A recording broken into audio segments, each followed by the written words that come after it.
Whatever you do, do not buy the iPhone 16.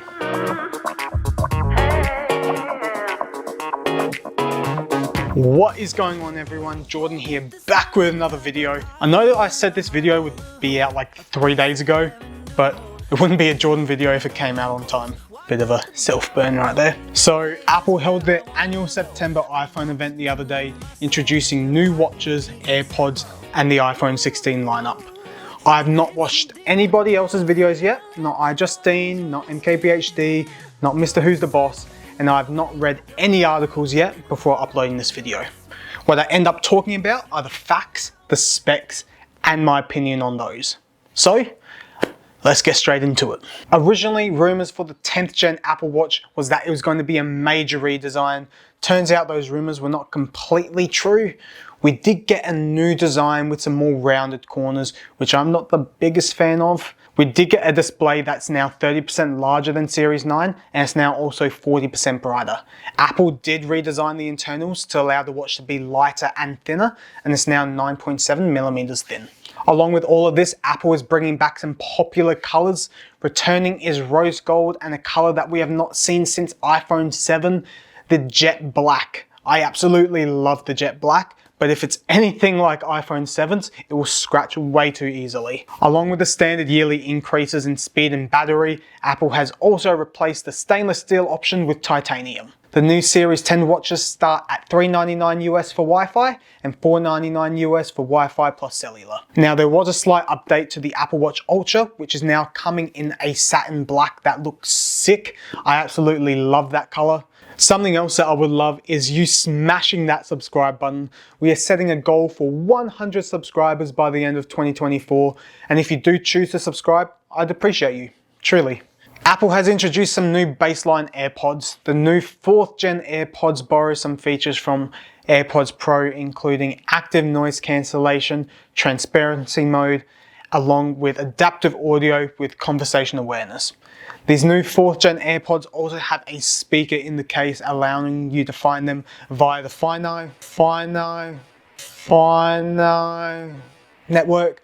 The new 4th gen AirPods start at $129 US and $179 US with noise cancellation. No major updates to AirPod Maxes, however, Apple is replacing the Lightning port with USB-C, so about time. And for AirPods Pro, Apple showed off some features coming in a future firmware update coming later this year. Once approved in certain countries, you can perform a self-clinical grade hearing test with AirPods Pro, and soon Apple claims that the AirPods Pro can perform as a professional grade hearing aid. So even though that is not something that will benefit me or something that I'll be interested in, I will be interested to see what others say on these features. Alright, let's talk about the disappointment of the event, the iPhone 16 lineup. Alright, let's talk about the things that you actually get when you open the box of the iPhone 16 and the 16 Plus. Get an action button, which can still only perform a single press and not a double press or a triple press. A slightly faster processor, the same 6.1 or 6.7 inch screen with a slightly bigger battery. You do get new cameras though. The new cameras are now in a vertical stack on the back to allow you to capture spatial photos and videos for the 3 people that bought the Vision Pro. iPhone 16s feature a new 48 megapixel main camera, with the middle 12 megapixels of those 48 being your telephoto camera. Apple is calling this Fusion camera. Now, just a sidebar to old companies, not everything has to have some space age, futuristic, minimalistic name.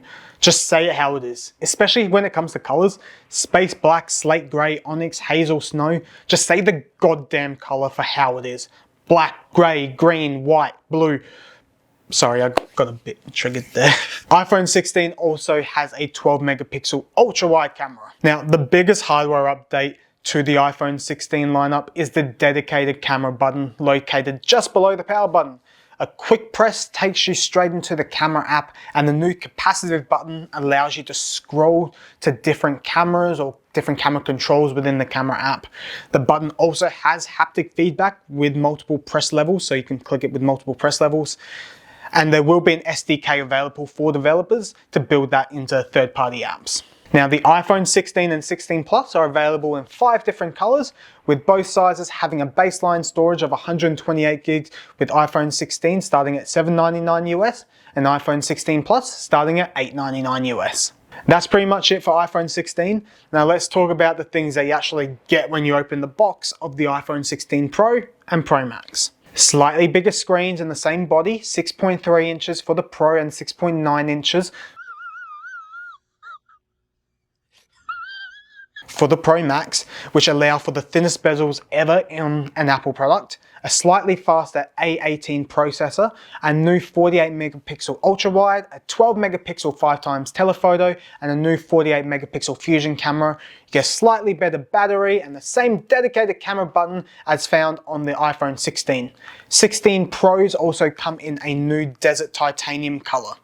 The iPhone 16 Pro models are available in 4 different titanium color finishes, and both sizes have baseline storage of 128 gigs, with 16 Pro starting at $999 US and 16 Pro Max starting at $1199 US.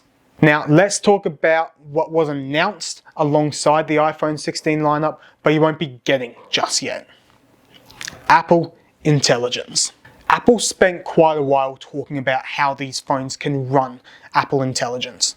Through the camera button, a quick press can capture what you are looking at and it will tell you what you are looking at with search results via Google, and you can also input those results straight into ChatGPT. Apple is calling this visual intelligence. It's basically Google Lens. And these phones with Apple Intelligence, with the new and improved Siri, can understand you better with quicker and more accurate results. And this is what triggers me and really pisses me off about these new iPhones. All the features that Apple announced at WWDC in June with Apple Intelligence, Apple reintroduced them with the iPhone 16 lineup. But here's the kicker. You're not getting these features or software advancements until December, 3 months after the iPhone 16 was announced. And that's if you're lucky. Apple has already pushed back the release date of the beta of Apple Intelligence once. I've been running iOS 18 with developer beta with Apple Intelligence on my M4 iPad Pro and 15 Pro Max for quite a while now.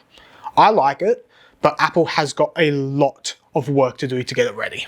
And remember, this is all part of Apple's plan to get you to buy more of their products and services. Once you try Apple Intelligence on your sparkly, less new iPhone 16, it will be at least 3 months old and you'll go back to your Mac or your iPad that's not capable of running Apple Intelligence after realizing how good it is. And then you'll want to go out and buy a new M series iPad or Mac. Another thing that you have to realize the cost of is the cost of upgrading your life to USB-C. If you're coming to iOS 16 from a 14, 13, 12, 11, or etc., you're gonna have to buy all new cables for your life. So just keep that in mind. Back in my technology is boring video, I stated that tech now, the only upgrades tend to be camera and software. The iPhone 16 lineup is a perfect example of that. These new iPhones have very little hardware improvements, with software doing a lot of the carrying, not coming for months. I just cannot recommend that anybody really go out and buy this new iPhone. Now I know that there are still people looking at upgrading, so here is my advice. If you have an iPhone 15, 15 Pro or 15 Pro Max, you're good. Save your money. Don't even think about it. The same goes for if you have an iPhone from the iPhone 13 series or the iPhone 14 series, because Apple used the exact same processor and most of the same hardware for 2 years in a row with those phones. Unless you're really itching to use Apple Intelligence or you're somebody that takes a lot of photos, I'd save your money. I'd start to consider an upgrade to the iPhone 16, not the Pro or Pro Max, if you have an iPhone 12 or earlier. So yeah, that is everything that happened at Apple's 2024 iPhone event. Let me know down in the comments below the like button what you think of these announcements from Apple. Now, I'm filming my next video over the next week, and it should, keyword being should, be out on the 28th or 29th of September. The next video are the results of my weight loss bet with my brother, which ends this Tuesday, the 17th. No spoilers, but let's just say it's going to be an interesting video. So make sure to subscribe to see that one. We've also got a goal to hit 100 subs by the end of 2024. I'm sure we'll be able to do it. Don't forget to follow me on Instagram. Thanks for watching. My name is Jordan. I hope you stay safe, stay well, and stay happy. And I'll see you in the next video.